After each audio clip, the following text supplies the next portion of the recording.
लाख दलदल हो पर पांव जमाए रखिए, हाथ खाली ही सही पर ऊपर उठाए रखिए। और कौन कहता है छलनी में पानी नहीं रुक सकता, अरे बर्फ बनने तक हौसला तो बनाए रखिए। नमस्कार दोस्तों, मैं उदय सिंह मैथ्स गुरु यूट्यूब चैनल पे आप सभी का हार्दिक स्वागत करता हूं। और आज हम लोग डिस्कस करने जा रहे हैं UPTGT PGT मैथमेटिक्स के अंतर्गत सिलेबस में स्टैटिस्टिक्स यानी कि सांख्यिकी, और सांख्यिकी का यह थर्ड लेक्चर है। थर्ड लेक्चर में हम लोग क्वेश्चन प्रैक्टिस कर रहे हैं, कुछ प्रीवियस ईयर यानी कि PYQ और कुछ एक्स्ट्रा क्वेश्चंस लेके हम लोग काम कर रहे हैं। इससे पहले अगर आपने हमारा टेलीग्राम ग्रुप ज्वाइन नहीं किया है तो डिस्क्रिप्शन में लिंक है, उसे आप ज्वाइन कर लीजिए, या व्हाट्सअप ग्रुप ज्वाइन कर लीजिए जहां से आपको मिले इस क्लास की PDF और इस क्लास से रिलेटेड इन्फॉर्मेशन। चलिएगा, पसंद आता है वीडियो तो एक बार लाइक कर दीजिए, थम्स अप करके हम लोग स्टार्ट करते हैं आज की ये क्लास। चलिएगा, पहला क्वेश्चन देखिएगा। पहला क्वेश्चन UPTGT 2013 का है। 16 और 21 को हमने पिछले वीडियो में कवर कर लिया था, अब हम 13 और 10 को लेकर चल रहे हैं और इसके बाद होंगे हमारे पास एक्स्ट्रा क्वेश्चन। चलिएगा, कह रहा 5 व्यक्तियों की ऊंचाइयां दी गई हैं, है ना। If the height of the 5 persons are, इतनी इतनी इतनी हाइट्स दी गई हैं रिस्पेक्टिवली, देन द मीन निकालना है, मीन ऑफ हाइट। तो मीन निकालना है तो मीन का तो एकदम सिंपल सा फार्मूला है, सम ऑफ टर्म बटे नंबर ऑफ टर्म, है ना। कितना 144 plus 152 plus 151 plus 158 plus 155 divided by number of term. Number of term कितने हैं यहाँ पे? नंबर ऑफ टर्म है हमारे पास 5, है ना, 5। अब देखिएगा, इनको ऐड कर लेते हैं। हम एक काम करेंगे, देखो ये इनको हम 150 के एवरेज में बना लेते हैं। यहाँ पे कितना है ये है हमारे पास 144। अब देखिएगा 144 है, इसे 6 दे दें तो 150 बन जाएगा। 6 कहाँ से दे दें? ये 51 और ये 55 वाले का 5 दे दें तो इनका निकल के 6 बन जाएगा, यानी कि ये 150 हो गया और ये 150 हो गया। तो कितना 15, 15 दूनी 30, 15 तीन 45, 15 चौक 60, 15 पच्चीस 75, यानी कि ये 750 बन गया। प्लस अब हमारे पास देखो बचा कितना, 2 ये बचा है और 8 ये बचा है। 8 2 हो गया 10, है ना, पूरा जुड़ गया बटा 5। कितना आ जाएगा ये आ जाएगा 760। काट दीजिए 5 से, 5 गन्नम 5, कितना बचा 2, 26, 5 पच्चीस 25, 5 दूनी 10, 152 सेंटीमीटर, है ना, 152 152 सेंटीमीटर बना। ठीक है, यानी कि कौन सा होगा ऑप्शन करेक्ट? सी ऑप्शन यहाँ पे करेक्ट होगा। नेक्स्ट क्वेश्चन देखेंगे, क्वेश्चन नंबर 2। क्वेश्चन नंबर 2 कह रहा है कि बहुत ही बेहतरीन क्वेश्चन है। देखो पिछली लेक्चर में भी मिला था, है ना, 2013 में भी है, 2013 में भी आया था। कह रहा है निम्न में से कौन सी केंद्रीय प्रवृत्ति की माप नहीं है? तो केंद्रीय प्रवृत्ति की माप कौन सी नहीं है? देखो इन्हें मेजरमेंट ऑफ सेंट्रल टेंडेंसी माध्य को कहते हैं, बहुलक को कहते हैं, माध्यिका को कहते हैं। तो यहाँ पे कौन नहीं है? परास। जो परास है वो मेजरमेंट ऑफ सेंट्रल टेंडेंसी नहीं है, यानी केंद्रीय प्रवृत्ति की माप ना होके ये विक्षेपण की माप होती है ना। मानक विचलन, प्रसरण, परास, ये क्या है? सब विक्षेपण की मापें होती हैं। ठीक है, कभी क्वेश्चन अगर पूछा जाए तो परास क्या होती है? विक्षेपण की माप होती है, ना कि सेंट्रल टेंडेंसी। सेंट्रल टेंडेंसी हमारे पास 3 है, माध्य, बहुलक और माध्यिका। तो कौन सा ऑप्शन सही हो जाएगा यहाँ पे? ए ऑप्शन करेक्ट हो जाएगा। चलिएगा, दूसरा क्वेश्चन देखेंगे, क्वेश्चन नंबर 3। क्वेश्चन नंबर 3 एक बेहतरीन क्वेश्चन है, बहुत बढ़िया क्वेश्चन है। क्या कह रहा है? कह रहा है कि function of x plus y comma x minus y is equal to x y. तो एफ एक्स कॉमा वाई और एफ वाई कॉमा एक्स का समांतर माध्य क्या होगा? इनका हमें अरिथमेटिक मीन निकालना है। देखिएगा यहाँ पे काम ये करेंगे सबसे पहले। अब हमें करना क्या है? हमें चाहिए यहाँ पे देखो x प्लस वाई, लेकिन यहाँ चाहिए x। तो मतलब यहाँ पे हम कुछ एक काम करें, इसको पूरे को a लेट कर लें, इसको पूरे को b लेट कर लें और यहाँ से x और y की वैल्यू निकाल लें और a b के टर्म में कन्वर्ट कर लें, यानी कि हमें यहाँ चाहिए f a कॉमा b। तो चलिए इसे लेट कर लीजिए। a इज इक्वल टू आ जाएगा x प्लस वाई और यहीं पे b is equal to let कर लिया x माइनस वाई। दोनों को जोड़ दीजिए, जोड़ेंगे तो ये कैंसिल हो जाएंगे और इधर कितना हो जाएगा? a plus B is equal to 2x, x is equal to आ जाएगा कितना? a plus B by 2। अच्छा, इन दोनों को घटा दीजिए, जब आप घटाएंगे तो आ जाएगा 2i is equal to a minus B by 2। ठीक है, अब देखिए यहाँ पे फंक्शन में रख दीजिए f a comma a b, देखते हैं कितना निकल के आ रहा है ना। निकालिए भाई, f a comma a b, f x plus y किसके बराबर है? ए के। एक्स माइनस वाई किसके बराबर है? बी के। ये बराबर में कितना दिया गया है? X into Y. एक्स का वैल्यू रख दो, कितना है? A plus B by 2 into B का वैल्यू कितना है? a minus B by two, यानी कि एफ ए कॉमा बी कितना हो जाएगा, ये हो जाएगा एक ब्रैकेट में प्लस बी एक ब्रैकेट में माइनस बी, यानी कि A square minus B square by two. अच्छा, अब हमें निकालना क्या है, समांतर माध्य निकालना है। किसका भाई, इन दोनों का निकालना है। एक क्या है हमारे पास एफ एक्स कॉमा वाई और दूसरा है एफ वाई कॉमा एक्स, इन दोनों का निकालना है हमें समांतर माध्य यानी कि अर्थमेटिक मीन। तो कितना हो जाएगा भाई, सम ऑफ टर्म एक्स नहीं कॉमा वाई है यहाँ पे ना, sum of term comma plus हो जाएगा number of term, sum of term बटे नंबर ऑफ टर्म है ना, बटे में नंबर ऑफ टर्म। तो कितने टर्म हैं, 2 टर्म हैं यहाँ पे है ना, 2 पद हैं, ठीक है चलेगा। एफ एक्स कॉमा वाई, अगर हम जहाँ पे ए है वहाँ पे वाई रख दें, जहाँ पे ए है वहाँ एक्स रख दें, बी की जगह पे हम वाई रख दें, तो कितना निकल के आ जाएगा, ये आ जाएगा ए स्क्वायर हट जाएगा, ए की जगह पे एक्स आ जाएगा, x square minus y square बट्टा में कितना आया है हमारे पास 2 आया, 2 दूनी 4 हो जाएगा, बट्टे में कितना आ गया यहाँ पे 4, ठीक है ये 4 आ जाएगा ना, ए स्क्वायर माइनस बी स्क्वायर 4 आ जाएगा प्लस। अच्छा यहाँ पे क्या हो जाएगा, यहाँ पे ये पहले आ जाएगा y square minus x square बट्टे 4 और इनके होल बाई 2 कितना है 2। अब क्या करो, ऊपर आप 4 एलसीएम ले लो, 4 एलसीएम लोगे तो कितना आ जाएगा, ये 4 एलसीएम लेंगे तो कितना आ जाएगा, 4 लेंगे एलसीएम तो ये 4 गुणे 2 नीचे आ जाएंगे, ऊपर कितना हो जाएगा एक्स स्क्वायर माइनस का वाई स्क्वायर, बीच में प्लस है प्लस वाई स्क्वायर माइनस का एक्स स्क्वायर। एक काम करेंगे कैंसिल आउट कर दिया जाए है ना, इन्हें कैंसिल कर दिया जाए। देखो ये एक्स स्क्वायर और प्लस का x minus x square cancel, y square और वाई स्क्वायर कैंसिल, यानी कितना आ गया ये 0/8 कितना आया, यानी कि 0 आ गया। कौन सा ऑप्शन सही है, ऑप्शन सी करेक्ट हो जाएगा है ना, तीसरे में ऑप्शन सी करेक्ट हो जाएगा है ना। वैसे क्वेश्चन पहले ही पकड़ में आ रहा था है ना, ज़्यादा टाइम हमें नहीं लेना चाहिए था, देखिएगा, लेकिन आपको कॉन्सेप्ट समझाना है चूंकि तब इसलिए बहुत ज़रूरी हो जाता है। हमें क्या निकालना है, कह रहा है एक व्यक्ति है 50 किलोमीटर की यात्रा करता है, उसकी जो चाल होती है स्पीड होती है वो 25 किलोमीटर पर आवर होती है, और अगली जो 40 किलोमीटर की वो यात्रा करता है वो कितनी है, उसकी जो स्पीड होती है 20 किलोमीटर पर आवर की स्पीड है, और इसके बाद अंतिम जो 90 किलोमीटर, यानी कि हमें निकालना क्या है, वो 15 किलोमीटर की चाल से चलता है। पूरी यात्रा की उसकी औसत चाल, यानी कि हमें उसकी एवरेज स्पीड निकालनी है ना, उसकी निकालनी है हमें एवरेज स्पीड। तो ये क्या हो जाएगा, टोटल डिस्टेंस है ना, कुल दूरी, टोटल डिस्टेंस बटे टोटल टाइम, टोटल टाइम। अच्छा, टाइम बराबर क्या होता है, टाइम बराबर क्या होता है, दूरी बटा चाल। टाइम बराबर कितना होता है, दूरी बटा चाल। तो हम पहले टोटल डिस्टेंस रखेंगे कि टोटल डिस्टेंस कितनी है ना, टोटल यहाँ पे डिस्टेंस कितनी है वो देख लेते हैं।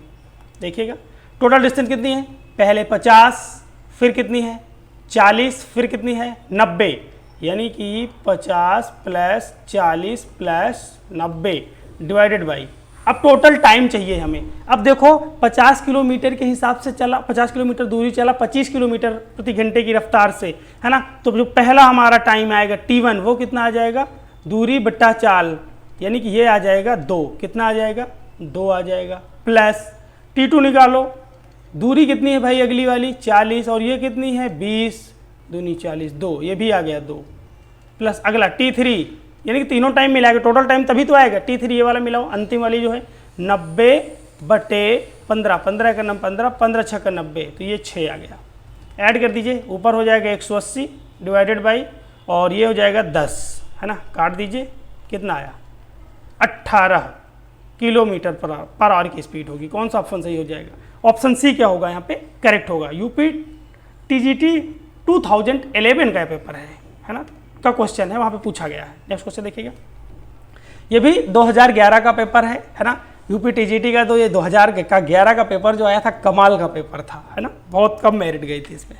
चलिएगा, कह रहा था यहाँ पे देखो पहले वाले में कह रहा है इसका माध्य, तो इसका माध्य पहले निकालो, पदों का योग बट्टे पदों की संख्या, यानी कि माध्य कितना दिया गया है यहाँ पे m, तो पदों का योग कर लो पहले, 1 और 3 हो जाएंगे 4, 4 8, 8 5 13, 13 7 20, 4 24, 24 बट्टे पदों की संख्या कितनी है 6, काट दीजिए 4 आ जाएगा, यानी कि यहाँ से आ गया m = 4। अच्छा, आगे वाले में क्या बोल रहा है, अगले वाले टर्म में वो बोल रहा है कि नंबर इतने इतने का जो माध्य है वो m-1 है, तो m की वैल्यू कितनी आ गई है 4 - 1, m-1 माध्य किसका है, इन सभी का, तो कितना हो जाएगा 3 + 2 5, 5 2 7, 7 4 11, 11 और 3 14, 14 और 3 17 प्लस p है ना, ये हो जाएगा 17 प्लस p। पदों की संख्या गिन लीजिए 1 2 3 4 5 6 7 बटे 7।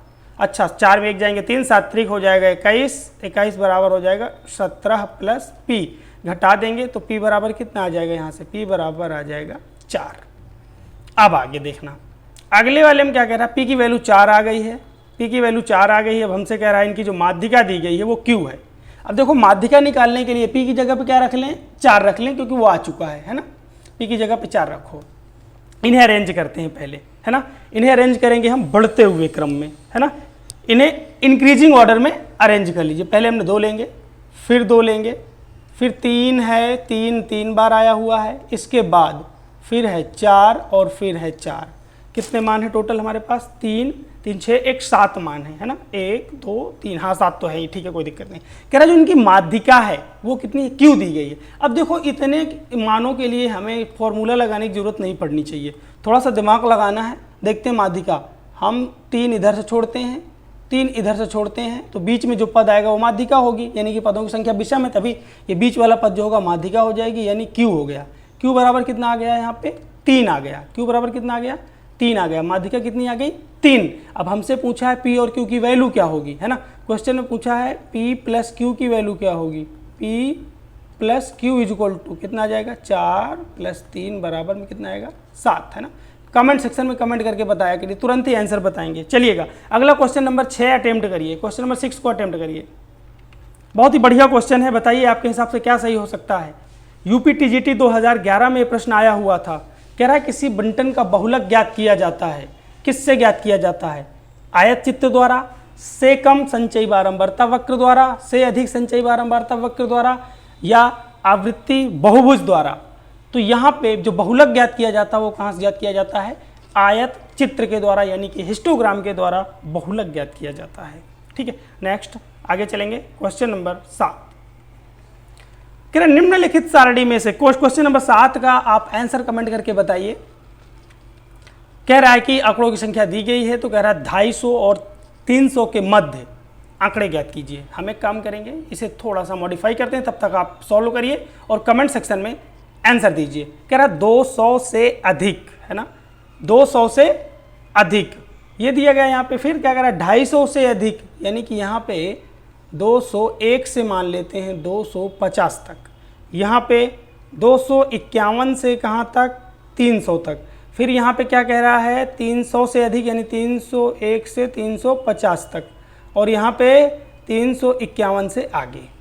तो कह रहा है कि हमें 250 और 300 के मध्य के आंकड़े ज्ञात करने हैं, 250 और 300 के मध्य के आंकड़े। अब देखो यहाँ पे 250 और 300 के बीच में ये क्या 15 वाले एक्स्ट्रा हो रहे हैं, ये 15 जो हैं इसके ऊपर वाले घटा दिए जाएं, हमें सिर्फ इतने चाहिए।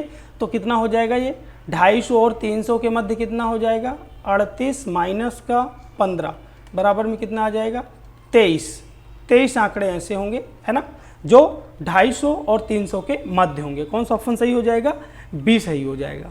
क्वेश्चन नंबर 7 के बाद 8 को अटेम्प्ट करेंगे। देखिए अटेम्प्ट करिए, चलिएगा। क्वेश्चन नंबर 8 बहुत ही बेहतरीन क्वेश्चन है। मैंने एक बार आपको बताया है, कई बार बताया मैंने क्वेश्चन ना, जब भी मैंने इसका लेक्चर वाला वीडियो अपलोड किया था उसमें मैंने क्वेश्चन डाला था ये, है ना, और मैंने दोनों कंडीशन बताई थी कि अगर मतलब कि किसी भी मान के लिए बात की जाए, यहाँ पे विभिन्न यानी कि डिस्टिंक्ट वैल्यू की बात कर रहा है, तो जब भी डिस्टिंक्ट मतलब भिन्न भिन्न मान, और भिन्न भिन्न वाली कंडीशन में ना हमेशा जो होता है AM बड़ा होगा GM से और GM बड़ा होगा HM से, AM बड़ा होगा GM से, GM बड़ा होगा HM से, ये कंडीशन याद रखना है। लेकिन अगर उसमें किसी भी मान के लिए बात करता है या बराबर वाले यानी कि समान और असमान दोनों मान लिए जाते हैं, तो वहाँ पे इक्वल भी होता है। ठीक है, तो कौन सा ऑप्शन सही हो जाएगा, यहाँ पे ऑप्शन सी करेक्ट हो जाएगा। ये मैंने बता रखा, कॉन्सेप्ट वहाँ पे करवाया है, आप उसे एक बार जरूर देखिएगा, चलेगा। या आप दो अलग अलग मान ले लीजिए तीनों के, और उसके बाद आप AM निकालिए, उसका GM निकालिए और HM निकालिए। ठीक है, तो हमेशा बड़ा आएगा। लेकिन अगर आप इक्वल वैल्यू लेंगे तो HM भी इक्वल आएगा, GM भी आएगा और AM भी आएगा, तीनों इक्वल आएंगे। ठीक है, तो यानी कि वो विभिन्न मानों की बात कर रहा है, मतलब कि इक्वल वाली कंडीशन हो ही नहीं सकती। ये कभी हो ही नहीं सकती, ये कभी हो ही नहीं सकती, और GM से कभी बड़ा नहीं होता, तो ये भी नहीं होगा। कौन सा ऑप्शन सही हो जाएगा यहाँ पे? सिर्फ और सिर्फ सी ऑप्शन करेक्ट हो जाएगा। ठीक है, नेक्स्ट चलेंगे क्वेश्चन नंबर 9। देखिए क्वेश्चन नंबर 9 शानदार क्वेश्चन है, करवाया भी है इसे हमने।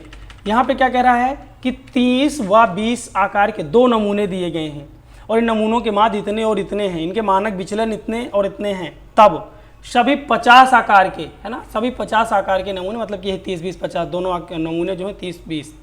अब एक काम करते हैं, जो नमूने दिए गए हैं पहले उनको लिख लीजिए। एक नमूना N1 दिया गया है, N1 कितना है? 30 है, और एक नमूना हमें N2 दिया गया है, वो है 20। फिर इनका कह रहा है माध्य, इस वाले का माध्य मान लेते हैं x1 बार है, वो दिया गया है हमें 55, और इसका माध्य दिया गया है, लगाइए इसे, इस क्वेश्चन को अटेम्प्ट करिए, थोड़ा सा बड़ा क्वेश्चन है ना, बहुत ज़्यादा नहीं लेकिन थोड़ा बड़ा है। ठीक है, फिर इसके बाद मानक विचलन दिए गए हैं, न्यू1 इक्वल टू इसका 16 दिया गया है, और इसका दिया गया है न्यू2 कितना दिया गया हमें? 25, है ना, सिग्मा बोलते हैं 25। ठीक है, अब हमें क्या करना है, पहले हमें निकालना है संयुक्त माध्य इनका। पहले देखो क्वेश्चन, अब संयुक्त माध्य भी निकालना यही सीख लो, है ना, कंबाइंड मीन निकालना सीख लीजिए, इन दोनों नमूनों का कंबाइंड मीन, संयुक्त माध्य। क्वेश्चन पूछा जा चुका संयुक्त माध्य निकालने का भी, है ना, कंबाइंड मीन कैसे निकालेंगे इन दोनों का? संयुक्त माध्य इज इक्वल टू, वो होता है N1 x1 bar plus N2 x2 bar divided by N1 plus N2, यानी कि दोनों नमूने और उसके जो नमूना उसके माध्य का मल्टीप्लाई करेंगे, दूसरा नमूना उसके माध्य का मल्टीप्लाई, बीच में प्लस करेंगे, बटे नंबर आफ्टर हम दोनों नमूनों की संख्या को जोड़ के भाग दे देंगे।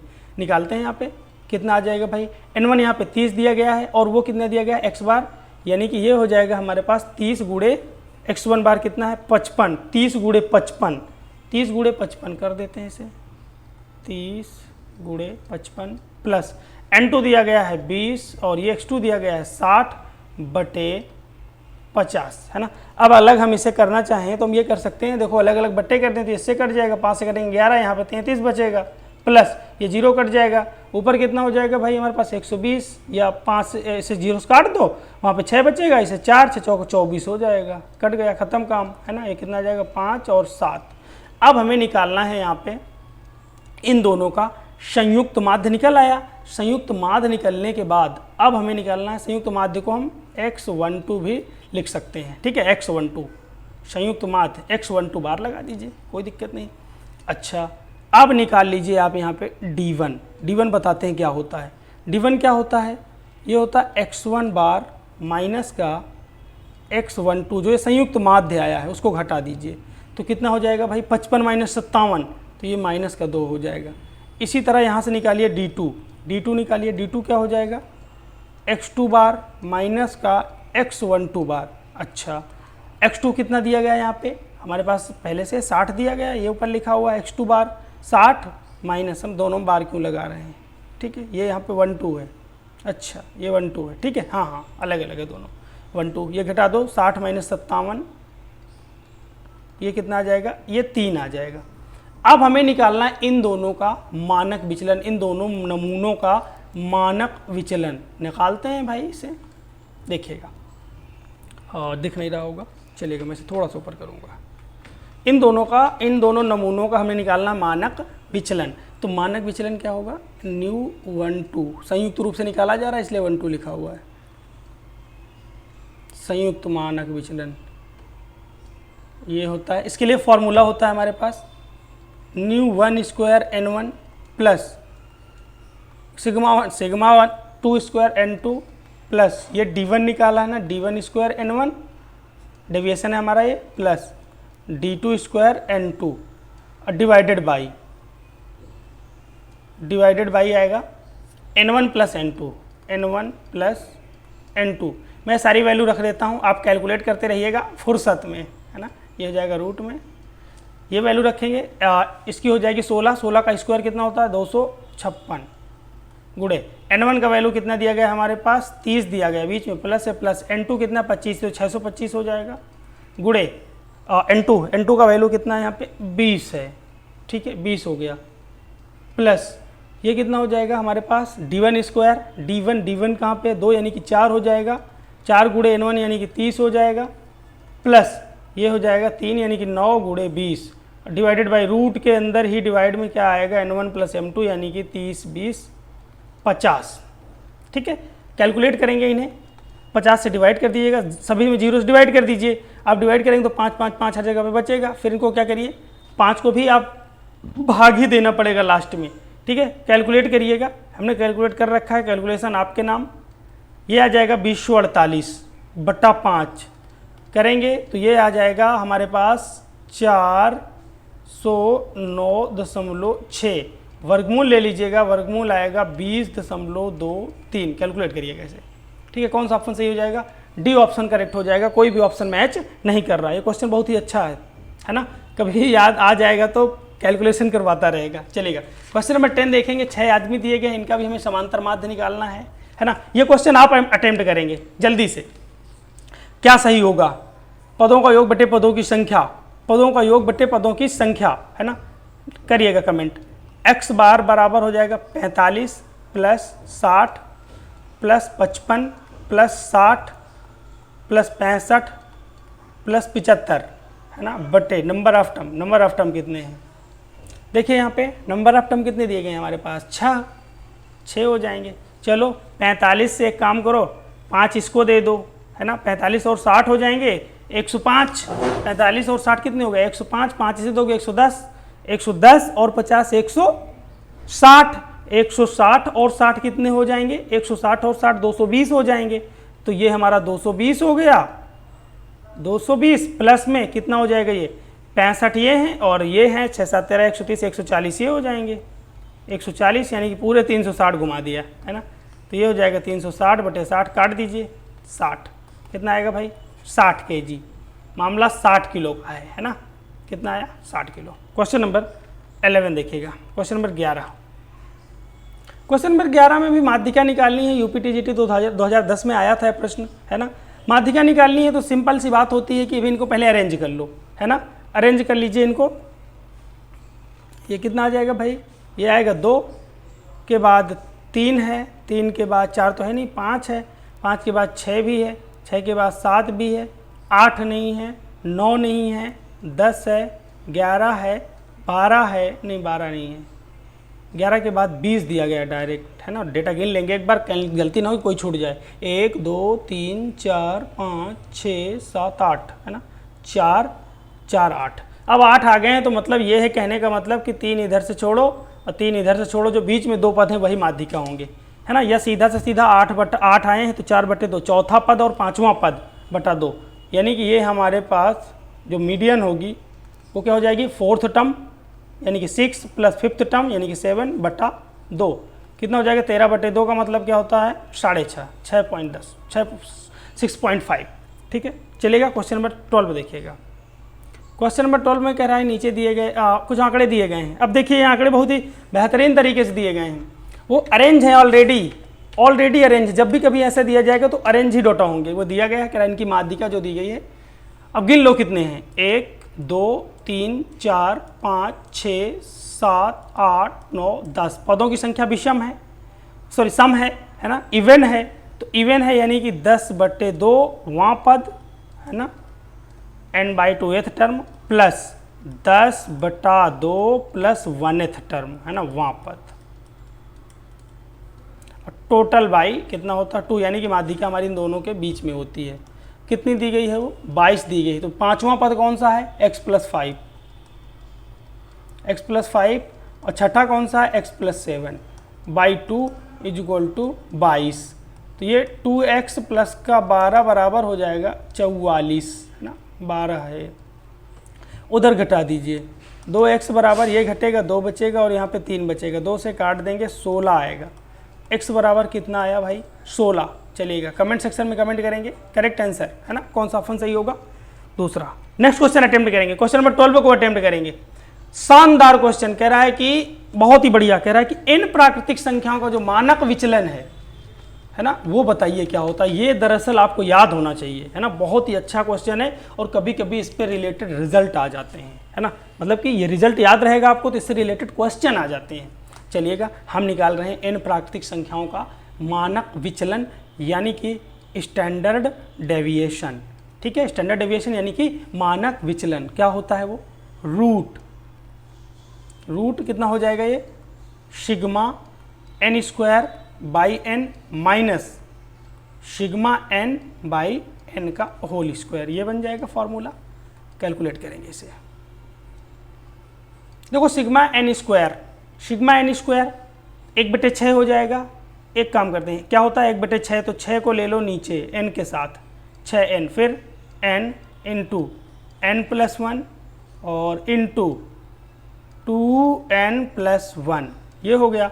अब बीच में क्या है, माइनस है, तो माइनस लगा दीजिए। सिग्मा n 1/2 n, देखो सिग्मा n का स्क्वायर है तो 1/2 n इंटू n+1 है ना। अब बाई कितना में है, बट्टे में कितना है n, इसका स्क्वायर हो जाएगा। काट दीजिएगा n से n। अब हम पूरे से क्या करेंगे, n+1 देखो कॉमन आ रहा है, ये इस n से ये n काट दीजिए, n+1 कॉमन आ रहा है, n+1 आप ले लो कॉमन, n+1 कॉमन लेंगे। अब हमारे पास देखो ये 4 हो जाएगा, 6 और 4 ऊपर कितना n+1 बस बचा है, तो अब यहाँ पे हमें 12 एलसीएम आ जाएगा। इधर 6 है और इधर 4 एलसीएम कितना आएगा 12। तो देखो यहाँ पे 6 दूनी 12, 2 से ऊपर गुणा होगा, ऊपर क्या बचा है 2n+1, तो ये कितना हो जाएगा, 2 से गुणा होगा तो 4n+2 माइनस, इधर देखो इधर कितना है भाई, ऑलरेडी 4 है हमारे पास, यानी कि ऊपर गुणा इसमें किधर होगा 3 से, तो कितना हो जाएगा 3n माइनस का 3 है ना। करते हैं इसे कैलकुलेट, 12 है हमारे पास, इंटू में कोई दिक्कत नहीं है, रूट यहाँ पे हो गया ये n+1 और यहाँ पे देखो 4n 3n हो गया है ना, 4n माइनस 3n कितना बचेगा, n बचेगा और माइनस का 1 बच जाएगा। बाई में कितना है 12, रूट के अंदर है ये काम रूट के अंदर हो रहा है ना। तो कितना आ जाएगा ये आ जाएगा रूट में n² माइनस 1/12। याद रखिएगा ये कौन सा ऑप्शन सही हो जाएगा, ये चौथा ऑप्शन करेक्ट हो जाएगा यहाँ पे है ना।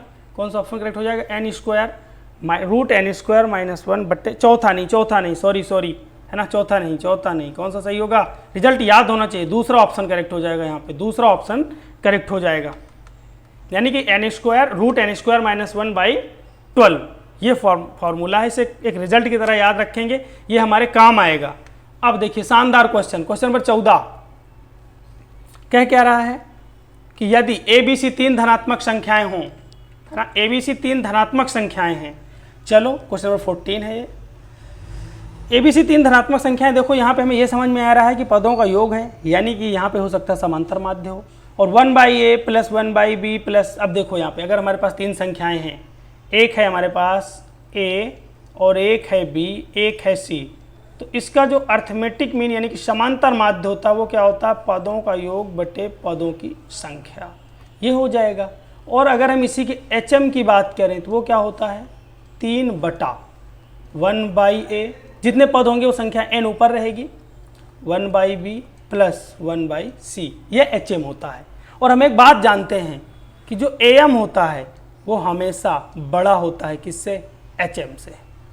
AM क्या होता है, कितनी भी संख्याएं हों है ना, इक्वल या बराबर, दोनों में से कोई हो सकता है, ठीक है, इक्वल टू या ये हो सकता है अलग अलग है, जब धनात्मक संख्याएं अलग अलग दी गई हैं, ठीक है। धनात्मक संख्याओं की बात कर रहा है, डिस्टिंक्ट यानी कि अलग अलग विभिन्न कहेगा तब तो ये वाला इक्वल वाला नहीं हो सकता, इक्वल वाला हो ही नहीं सकता अगर विभिन्न कहेगा, लेकिन धनात्मक की बात कर रहा है तो हो सकता है सेम भी हो जाए है ना।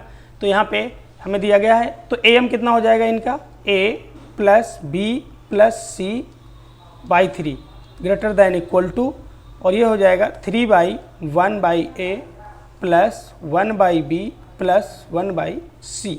क्रॉस करेंगे, मल्टीप्लिकेशन करिए, मल्टीप्लिकेशन, तो इधर कितना आ जाएगा, ये आ जाएगा a plus b plus c into 1/a plus 1/b plus 1/c greater than equal to 3 × 3 यानी कि 9। तो इसी की हमसे वैल्यू पूछी गई है, तो इक्वल टू 9 है तो कोई दिक्कत ही नहीं है ना, का न्यूनतम मान क्या होगा 9, और बाकी तो 9 से बड़ा ही होगा, न्यूनतम मान क्या होगा 9, ठीक है। छोटा से छोटा जो मान होगा वो 9 होगा, बाकी क्या होगा 9 से बड़ा ही आएगा। चलेगा, क्वेश्चन नंबर 15 देखिएगा। क्वेश्चन नंबर 15 कह रहा है कि एक बंटन के माध्य माध्यिका एवं मानक विचलन क्रमशः इतने दिए गए हैं। अब देखिए यहाँ पे माध्य यानी कि मीन दिया गया है, और हमसे कह रहा है यदि प्रत्येक मान में 2 बढ़ा दिया जाए। देखो 2 बढ़ाएंगे तो हमें पता है जो मीन होता है ना, यानी कि मीन यानी कि माध्य होता है वो क्या होता है x बार प्लस जितना बढ़ाओगे उतना बढ़ जाएगा, है ना, +2 हो जाएगा, उसी में ऐड हो जाएगा डायरेक्ट। तो 16 + 2 कितना हो जाएगा, 18 हो जाएगा। और इसके बाद मीडियन की बात करें अगर हम, है ना, किसकी बात करते हैं, मीडियन।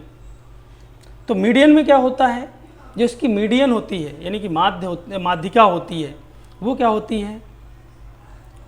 अब देखो यहाँ पे पहले कितनी दी गई है, 20 दी गई है, कोई पद होगा, है ना, संख्या मतलब कि पद वैसे नहीं चेंज होता, पोजीशन नहीं चेंज होती, लेकिन उसी में सब में जब ऐड किया गया है तो 2 बढ़ जाएगा, यानी कि ये हो जाएगा 22।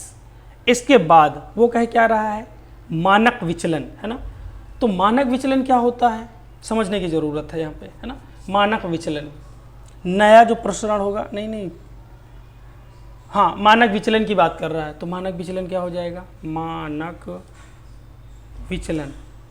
देखो एक बात तो सीधा आपको कॉन्सेप्ट ही पता होना चाहिए कि मानक विचलन किसी के जोड़ने या घटाने से बिल्कुल चेंज नहीं होता, है ना। अगर वो दिया गया है सिग्मा x + 2 है और इसमें -18 हो गया, है ना, = होल स्क्वायर हो गया, अब बट्टे में नंबर ऑफ टर्म हो गई, तो ये हो जाएगा सिग्मा x - 16 का होल स्क्वायर बट्टा n। जब भी इसे आप कैलकुलेट करोगे तो वो नो चेंज होगा, जो 4 था वो बाद में भी 4 ही रहेगा। और जब नो चेंज होगा तो कौन नहीं बदलता, माध्य माध्यिका में मानक विचलन प्रत्येक 2 बढ़ जाएंगे, माध्य माध्यिका 2 से बढ़ जाएंगे, परंतु मानक विचलन वही रहेगा। तो इसे याद रखेंगे, मानक विचलन कभी नहीं बदलता, मानक विचलन कभी नहीं बदलता। माध्य माध्यिका बदल सकते हैं लेकिन मानक विचलन नहीं बदलेगा। क्वेश्चन नंबर 16 देखेंगे, बेहतरीन क्वेश्चन है। क्वेश्चन नंबर 16 कह रहा है 16 में कह रहा है कि 100 माध्य मानों का माध्य इतना दिया गया है। अब देखो हमसे नया समांतर माध्य या एग्जैक्ट हमसे करेक्ट मीन पूछा गया है, तो करेक्ट करेंगे इसे, है ना। करेक्ट मीन, करेक्ट मीन = तो करेक्ट मीन कितना हो जाएगा यहाँ पे, करेक्ट मीन सही मीन। देखो यहाँ पे पहले तो टोटल निकाल दो, 49 मान थे, मैंने कहा था कुल इनका निकालो। 100 मानों का माध्य दिया गया है तो इनका कुल कितना, टोटल कितना आ जाएगा, 4900 आ जाएगा, 4900 आ गया। प्लस बाद में कहना है ये पता चला कि 3 मान जो है 60, 70, 80 के स्थान पर गलती से ये लिख गए थे। अच्छा, मतलब कि प्लस में होना चाहिए था 60 + 70 + L-3, लेकिन गलती से जो लिख गए थे 40, 20 और 50 उन्हें घटा दिया जाए, तो हमने घटा दिया, -40 -20 -50, है ना। अब हमने अपनी गलती ठीक कर ली, जो गलती थी हमने ठीक कर ली भाई, सही वाले मान ऐड कर दिए, जो गलत ऐड हो गए थे उनको हमने घटा दिए। नंबर ऑफ टर्म वही रहेंगे क्योंकि 3 ही है, कोई टेंशन नहीं, 100 हो गया। अच्छा, अब देखो यहाँ पे 40 और 20 60 होंगे, माइनस के, ये प्लस के कैंसिल हो गए। 49 ये हैं, 4900 ये हैं, और ये हैं 70 और ये हैं 80, इनसे घटा दो, 80 में 50 घटा दो 30, 70 और 30 100, 4900 में ऐड कर दीजिए, ये हो जाएंगे 5000, 5000 डिवाइडेड बाई 100, 0 से 0, 0 से 0 काट दीजिए, कितना आ गया, 50 आ गया। यानी कि एग्जैक्ट मीन जो आ गया, करेक्ट मीन जो आ गया वो कितना आ गया, पहला ऑप्शन यानी कि 50 करेक्ट हो गया। चलेगा, क्वेश्चन नंबर 17 अटेम्प्ट करिए। इंपीरियल मॉड की बात हो रही है ना, इंपीरियल की वजह से ही मैंने इस प्रश्न को लिया है, तुम्हें परेशान नहीं होना है, इंपीरियल मॉड ही होता है ये, जो हम लोग फॉर्मूले में यूज करते हैं ना, वो इंपीरियल मॉड ही होता है। कल मैंने आपको बताया था कौन सा बहुलक बराबर क्या होता है, बहुलक यानी कि 4 अक्षर होते हैं, माध्यिका में 3 होते हैं और 2, आधे वाले को मैंने नेग्लेक्ट मारा था, यानी कि बहुलक बराबर होता है, बहुलक यानी कि मॉड बराबर होता है 3 अक्षर किस में होते हैं, माध्यिका में, तो माध्यिका को बगल में चिपका दो, -2 के बगल में माध्य को चिपका दो, 2 माध्य, सारी वैल्यू रखेंगे, कैलकुलेट करेंगे इसे। 3 गुणे माध्यिका कितनी दी गई है, इसकी दी गई है 34 -2 गुणे और माध्य कितना दिया गया है 36। चलिएगा, इनको मल्टीप्लाई करेंगे, ये 3 चौक 12 की 2, 3 चौक 12 की 2, 3 3 9 1 10, 102 माइनस का 72, घटा दीजिए डायरेक्ट ना, कितना आया 30 आ गया। कौन सा ऑप्शन सही हो जाएगा यहाँ पे, डी ऑप्शन करेक्ट हो जाएगा। 19 देखेंगे, क्वेश्चन नंबर 19 है ना, गुणोत्तर माध्य ना, शानदार क्वेश्चन है, करिए इसे अटेम्प्ट और इसका कमेंट सेक्शन में जवाब दीजिए। क्या आएगा इनका, जीएम क्या आएगा, गुणोत्तर मीन क्या आएगा, गुणोत्तर माध्य क्या आएगा। हमारे पास अगर जितने भी टर्म्स दिए होते हैं उनको हम इनटू में लेते हैं, 3 × 3 की पावर 2 × 3 की पावर 3 ... सभी को इनटू में लेना है 3 की पावर n तक, ले लिया इनटू में, और पावर में नंबर ऑफ टर्म को क्या करते हैं का अपोजिट रख दो, यानी कि विलोम रख दीजिए 1/n, है ना, ये उसका व्युत्क्रम रख दीजिए। n टर्म्स हैं हमारे पास तो 1/n रख दिया जाएगा। 4 टर्म होते तो 1/4 रख दिया जाता। अब देखिए यहाँ पे ये कितना हो जाएगा, 3 की पावर में, देखो गुणा में घातें जुड़ती हैं अगर आधार हमारे पास क्या हो, इक्वल हो। देखो आधार सब में सेम है, 3 3 3 3 3, तो गुणा में घातें जुड़ जाएंगी। कहाँ तक जाएगा भाई, +n तक, और ये कितना है 1/n। अच्छा देखो यहाँ पे n नंबर्स आ गई हैं, इनका सम कितना होता है, n प्राकृतिक संख्याओं का सम कितना होता है 1/2 n इंटू n+1। अब देखो घात की घात है, दोनों घातों का आपस में गुणा हो जाता है ना, ये इसकी पावर में लगा हुआ 1/n तो इनके साथ मल्टीप्लाई हो गया। अब कितना आ गया भाई, ये आ गया 3 की पावर n+1/2। आपके भी आंसर यही आए होंगे, है ना, कमेंट सेक्शन में कमेंट करके बताना था कौन सा ऑप्शन सही हो जाएगा भाई, 4। नेक्स्ट क्वेश्चन अटेम्प्ट करेंगे, क्वेश्चन नंबर 19। चलेगा, इसे अटेम्प्ट करिए, बहुत ही बेहतरीन क्वेश्चन है, कल इस टाइप के क्वेश्चन भी लेके आया था मैं।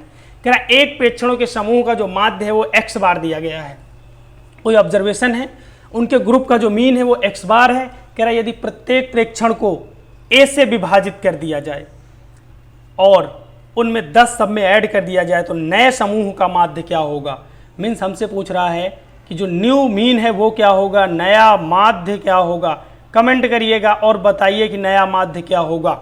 चलेगा, नेक्स्ट देखते हैं इसे, सिग्मा xi, हमें क्या करना, प्रत्येक में a से हमने किया डिवाइड, ठीक है, नंबर ऑफ टर्म हमारे पास वही रहेंगे, प्रत्येक में a से हमने कर दिया डिवाइड, और ये हो गया नंबर ऑफ टर्म प्लस, फिर क्या हुआ, प्रत्येक में 10 ऐड किया गया है, सिग्मा, अरे इसी में चाहो तो इसी में यहीं दिखा दो, है ना, यहाँ पे हो जाएगा प्लस का 10, ये लो, सब में 10 ऐड कर दिया, डिवाइड किया पहले हमने इसके साथ और फिर सब में 10 को हमने ऐड कर दिया, ठीक है।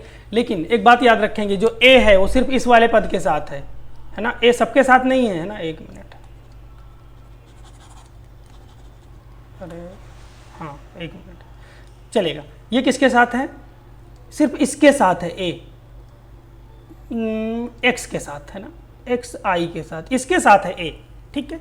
अब देखिएगा हम अलग अलग कर रहे हैं, सभी को अलग अलग कर रहे हैं यहाँ पे, फिर ये कितना हो जाएगा, ये सिग्मा xi, 1 को तो a को बाहर ले लो, है ना, कांस्टेंट है a, और ये n हो जाएगा, प्लस सिग्मा 10 से आप 10 को बाहर ले लीजिए, सिग्मा 1 बचेगा 10, और सिग्मा 1 किसके बराबर होता है, n के बटे नंबर ऑफ टर्म, इससे से काट दीजिए, ये क्या होता है हमारा x बार, तो हो जाएगा x bar by a plus 10, है ना, कौन सा ऑप्शन है देखते हैं, यहाँ पे एलसीएम ले लिया है, यहाँ पे x बार प्लस 10a बटा a, कौन सा ऑप्शन सही हो गया, तीसरा ऑप्शन 19 में सही हो जाएगा। क्वेश्चन नंबर 20 कह रहा है एक 15 मूल्यों के बंटन का मानक विचलन 6 है, प्रत्येक मूल से एक घटा दिया जाए तो नए बंटन का मानक विचलन क्या होगा। अभी थोड़ी देर पहले इस कॉन्सेप्ट में बातचीत हुई थी, अब आप बताइए, वो कह रहा है कि 15 मूल्यों के बंटन का मानक विचलन 6 है और प्रत्येक मूल्य में अगर एक घटा दिया जाए तो क्या होगा, नया जो बंटन का यानी कि नए डिस्ट्रीब्यूशन का जो हमारा नया वाला स्टैंडर्ड डेविएशन होगा वो क्या होगा। थोड़ी देर पहले हमने बातचीत की कि कुछ भी हो, है ना, अगर हम बात करें मानक विचलन की तो मूल्य बिंदु परिवर्तन से कुछ भी फर्क नहीं पड़ता, ये बिल्कुल फ्री होता, स्वतंत्र होता है एसडी, है ना, तो कुछ घटाने या कुछ जोड़ने से कोई फर्क नहीं पड़ता, जितना पहले था उतना बाद में भी रहेगा, ये नहीं बदलता, ये स्वतंत्र होता है, ठीक है। तो दूसरा ऑप्शन यहाँ पे करेक्ट हो जाएगा, यानी कि पहले मानक विचलन हमारा 6 था, बाद में भी 6 ही रहेगा। चलेगा, क्वेश्चन नंबर 21 अटेम्प्ट करेंगे, 21 कह रहा माध्यिका से लिया गया माध्य विचलन। देखो जो माध्यिका से लिया गया माध्य विचलन होगा वो अन्य किसी संख्या से भाग लिए गए माध्य विचलन से बड़ा होता है नहीं, किसी अन्य संख्या से लिए गए माध्य विचलन से छोटा होता है हमेशा, है ना, किसी अन्य संख्या से लिए गए माध्य विचलन से, पॉइंट याद रखने वाला पॉइंट है ना, कहीं कंपटीशन में पूछा गया, एग्जाम में पूछा गया क्वेश्चन है, किसी अन्य संख्या से लिए गए माध्य विचलन से क्या होता है, छोटा। कौन, माध्यिका से लिया गया माध्य विचलन निकालते थे ना, माध्य से माध्य विचलन, माध्यिका से माध्य विचलन, है ना, वो निकाले थे ना, तो उसमें कह रहा है कि किसी माध्यिका से लिया गया माध्य विचलन किसी अन्य संख्या से लिए गए माध्य विचलन से हमेशा क्या होता है, छोटा होता है, यानी कि 21 में हमारा बी ऑप्शन क्या हो जाएगा, करेक्ट हो जाएगा। चलिएगा, नेक्स्ट क्वेश्चन देखेंगे 22 है ना। कुछ मान दिए गए हैं हमें, कह रहा है इनका मानक विचलन यानी कि एसडी ज्ञात कीजिए। तो पहले हम इनको क्या करते हैं, अरेंज कर लेते हैं। पहले छोटा लिख लो 20 के बाद 21 तो है नहीं, 22 है, 22 के बाद 23 भी नहीं है, 23 के बाद 24 है, 25 नहीं है, 26 है और फिर है 28 और फिर है 30। देख लेते हैं सारे मान, 3 3 6 3 3 6 लिखें। ठीक है, अब हमें निकालो, पहले इनका माध्य निकाल लो, क्योंकि मानक विचलन का फॉर्मूला क्या होता है, मानक विचलन स्टैंडर्ड डेविएशन यानी कि एस डी बराबर कितना होता है, सिग्मा एक्स आई है ना, सिग्मा एक्स आई माइनस एक्स का स्क्वायर है ना, इसका स्क्वायर डिवाइडेड बाई, अंदर वाले का स्क्वायर होता है, सिग्मा बाहर है, बट्टा एन, और इनका लगा दो रूट है ना, ये लगा दो रूट, ये होता है। तो हमें चाहिए, पहले तो चाहिए माध्य है ना, पहले क्या चाहिए, माध्य एक्स आई, एक मिनट यहाँ बाहर होता है, इसका होता है एक्स का, यानी कि समांतर माध्य होता है, वो बाहर वाला बाद वाला है ना, ये तो टर्म्स होते हैं, और ये क्या होता है, समांतर माध्य होता है, यानी कि सिग्मा एक्स आई माइनस एक्स बार का होल स्क्वायर बटे एन। चलिएगा निकालते हैं यहाँ पे स्टैंडर्ड डेविएशन इसका। तो पहले हम यहाँ पे निकालें एक्स बार, इन सबको आप क्या करिएगा, ऐड करिएगा, ऐड करने पे आएगा, ऐड कर लीजिए 8 6 14 14 4 18 2 20 की 0 2 2 2 4 2 6 2 8 2 10 2 12 और 12 3 15 150 बटे 6 काट दीजिएगा, 25 का 150 है ना, 25 आ गया। क्या आ गया, ये आया समांतर माध्य। अब यहाँ पे रखिएगा, ये रूट है, चुपचाप रूट को रहने दीजिए। एक्स आई माइनस एक्स बार, एक्स आई कितना पहले 22, फिर यहाँ पे मॉडुलस भी होता है, वैसे स्क्वायर लगा है कोई दिक्कत नहीं है ना, 22 माइनस 25 कितना आया, माइनस के 3, स्क्वायर हो गया 9, प्लस फिर 26 माइनस 25 सॉरी हाँ 26 माइनस का 25 यानी कि 1 आ जाएगा, कितना आएगा 1 आ जाएगा। फिर पहले वाला तो कितना हो गया हमारे पास 25 था, अरे 25 में 5 जाएंगे ना, घटाएंगे ना इससे, पहला वाला यहाँ वाले हम वहाँ से क्यों जा रहे हैं, हम यहाँ पे है ना, यहाँ पे हमने लिख रखा है ना, यहाँ लिखा है, तो ये 25 आएगा। एक मिनट, नीचे वाले मानों से करो, 25 माइनस 20 कितना आ गया 5, यानी कि स्क्वायर हो जाएगा तो 25 बन जाएगा। फिर 25 माइनस 22 यानी कि 3 यानी कि 9 आ जाएगा, प्लस 25 में 24 गए, 1 स्क्वायर भी करेंगे तब भी वही रहेगा, प्लस 25 26 देखो 1 बचेगा माइनस का 1, तब भी वो प्लस का 1 बन जाएगा। फिर ये 3 बचेगा, 28 है, 28 में 25 घटाओ, 25 में 28 घटा दो, 28 में 25 घटा दो, 3 आएगा तो ये 9 हो जाएगा है ना, प्लस के आते जाएंगे, ये कितना हो जाएगा 5, ये भी हो जाएगा 25। अब बटे नंबर ऑफ टर्म, यानी कि नंबर ऑफ टर्म कितने हैं 6, ये हो जाएगा रूट में, ये रूट में आ जाएगा हमारे पास, देखो 25 दूनी 50, 50 10 60 10 70, 70 बटे 6 आधा कर दीजिए, तो ये हो जाएगा 35 बटे 3 है ना, 2 से काट देंगे तो 35 बटे 3 को आपका करिए कैलकुलेट कर लीजिए, तो ये आ जाएगा रूट में 3 एक नम 3 और कितना बचा हमारे पास 1, 5 बचे, 3 एक नम 3 और 6 6 ऐसे आता चला जाएगा। अब इसका वर्गमूल जो आएगा, देखो 4 तो हो नहीं सकता, क्योंकि 4 के वर्ग करोगे 16 आएगा, इससे बड़ा हो जाएगा, ये भी नहीं हो सकता। 2 दशमलव नहीं, ये तो 3 से बड़ा, 9 से बड़ा है तो 3 ना, 3 से प्लस में आएगा, ये भी नहीं हो सकता, ये भी नहीं हो सकता, तो वर्गमूल निकालने की जरूरत नहीं है। कौन सा होगा, ये वाला ऑप्शन करेक्ट हो जाएगा, यानी कि इसका जो वर्गमूल आएगा 3.41 या 42 के आसपास आएगा, लगभग यही आएगा है ना, ये कर लीजिएगा। क्वेश्चन नंबर 23, बहुत बढ़िया क्वेश्चन है, इसे मैं बताऊंगा, बिल्कुल बताऊंगा, मानक विचलन निकालना है। चलो आपने एक कॉन्सेप्ट सीखा है अभी थोड़ी देर पहले, एस डी बराबर, देखो यहाँ पे प्राकृतिक संख्याएं दी गई हैं 1 2 3 4 5 6 7, तो स्टैंडर्ड डेविएशन ना, कुछ प्राकृतिक संख्याओं का, n प्राकृतिक संख्याओं का भी आपने स्टैंडर्ड डेविएशन पढ़ा था, कितना n square minus 1 divided by 12, रख दीजिए वैल्यू कितनी है 7, कितना हो जाएगा 7 का वर्ग 49 माइनस 1 बट्टे 12, कितना आ जाएगा 1 घटाएंगे 48 बट्टा 12, 12 एक नम 12 चौक 48 4, यानी कितना आ गया 2, कहाँ है ये है, दूसरा ऑप्शन करेक्ट हो जाएगा। 24 देखिएगा, प्रश्न संख्या 24 में कह रहा 7 प्रेक्षणों के समूह का माध्य 10, एक दूसरे 3 प्रेक्षण के समूह का माध्य 5 हो, तो संयुक्त समूह का यहाँ पे भी हमें निकालना है, कंबाइंड मीन निकालना है। थोड़ी देर पहले कंबाइंड मीन की बात हुई थी, x बार 1 2 बराबर, मैंने क्या बताया था कि x1 bar n1 plus x2 bar n2 divided by n1 plus n2, है ना। अभी इससे पहले कॉन्सेप्ट में भी बात हुई थी। तो देखिएगा यहाँ पे x1 7 है, इनका माध्य कितने देगा 70 हो जाएगा, 70 प्लस ये 3 है, 5 3 हो जाएगा 15, है ना। ये हो जाएगा 5 3 15 और ये कितना हो जाएगा 70 बटा में कितना आ जाएगा भाई, अब आ जाएगा ये हमारे पास बटा में 10 हो जाएगा, n1 प्लस n2 7 प्लस 3 10, है ना। ये हो जाएगा 85 बटा 10 डिवाइड करेंगे 8.5, 8.5। कौन सा ऑप्शन सही हो जाएगा, यहाँ पे सी वाला ऑप्शन करेक्ट हो जाएगा, याद रखेंगे। और आज की क्लास का लास्ट क्वेश्चन, है ना। आज ज़्यादा थके हुए, कल देखेंगे बाकी, ठीक है। एक द्विपद बंटन का प्रसरण उसके माध्य के बराबर होता है, माध्य से कम होता है, माध्य से बड़ा होता है। तो द्विपद बंटन जो होता है हमारा, उसका प्रसरण जो होता है, यानी कि माध्य की बात करें सिग्मा xi बोलते हैं इसे, बटे n। ये जो माध्य होता है ना हमेशा बड़ा होता है किससे, प्रसरण से। ये बात याद रखेंगे, है ना। किसी भी एग्जाम्पल की मदद से आप देख सकते हैं निकाल के, प्रसरण से हमेशा क्या होगा, ये बड़ा होता है, ठीक है। यानी कि सिग्मा xi माइनस x बार का होल स्क्वायर बटा n, ये क्या होगा, हमेशा बड़ा होगा। तो कौन बड़ा होता है, तो कह रहा है प्रसरण उसके माध्य के बराबर होता है, माध्य से कम होता है, माध्य से कम होता है। यहाँ पे कौन सा ऑप्शन सही हो जाएगा, बी ऑप्शन करेक्ट हो जाएगा, है ना। यानी कि माध्य से हमेशा क्या होगा, कम होता है कौन, प्रसरण। कौन सा ऑप्शन सही हो जाएगा, दूसरा ऑप्शन करेक्ट होगा। चलिएगा आज की क्लास में सफ़र यहीं तक, कल उठाएंगे बचे हुए जो भी हमारे प्रीवियस ईयर के क्वेश्चंस बचे हुए हैं, मीन्स 2016 और 2010-11 तक, हम 2010 तक पहुंच गए हैं।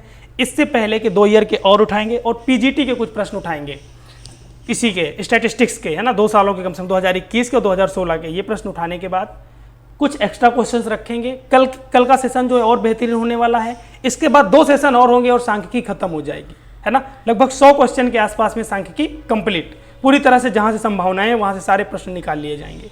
चलिएगा, पसंद आया है तो एक बार लाइक करिएगा, नए हो तो सब्सक्राइब जरूर कर लीजिएगा और दोस्तों के साथ शेयर भी कर दिया करिए, जिससे कि जो हमारा मकसद है लोगों तक पहुंचने का वो पहुंचे और हम उस क्रीम माइंड को जो देहात में पढ़ा हुआ है, गांव में पढ़ा हुआ है, ग्रामीण क्षेत्र में पढ़ा हुआ, उसे माध्यमिक के या राजकीय विद्यालयों तक पहुंचाया जा सके। और आप जैसे शिक्षकों की इस देश को बहुत ज़्यादा ज़रूरत है। Thank you. जय हिंद, वंदे मातरम।